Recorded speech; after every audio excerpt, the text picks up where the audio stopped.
Article 5 कहता है जब कॉन्स्टिट्यूशन स्टार्ट हुआ था यानी 26 जनवरी 1950 को, तो उस दिन कौन इंडियन सिटीजन बनेगा या फिर नहीं माना जाएगा।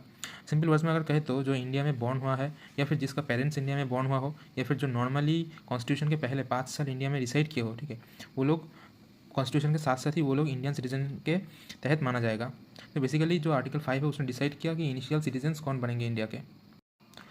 पार्टीशन के बाद सबसे बड़ा क्वेश्चन यही था, जो लोग इंडिया और पाकिस्तान बॉर्डर को क्रॉस करके आ रहे हैं उनका क्या होगा। तो आर्टिकल 6 बोलता है कि जो लोग पाकिस्तान से इंडिया आए हैं उन्हें इंडियन सिटीजनशिप मिल सकता है, पर अगर उन्होंने इधर सेटल कर लिया है या फिर इधर का गवर्नमेंट रूल्स फॉलो कर लिया है तभी उनको मिलेगा।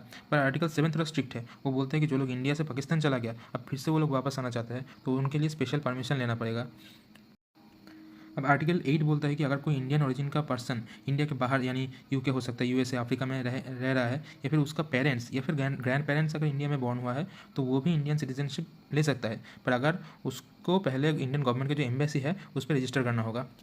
आर्टिकल 9 ये कहता है कि अगर किसी ने वॉलेंटियरली दूसरे कुछ कंट्री का सिटीजनशिप एक्वायर कर लिया तो ऑटोमेटिकली इंडिया का जो सिटीजनशिप है वो खत्म।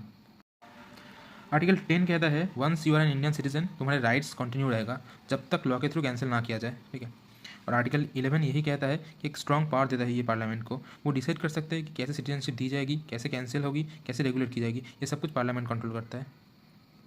तो ये जो पार्ट 2 में जितना सारा आर्टिकल्स था इसके तहत ही सिटीजनशिप एक्ट 1955 बनाया गया था इसके बाद।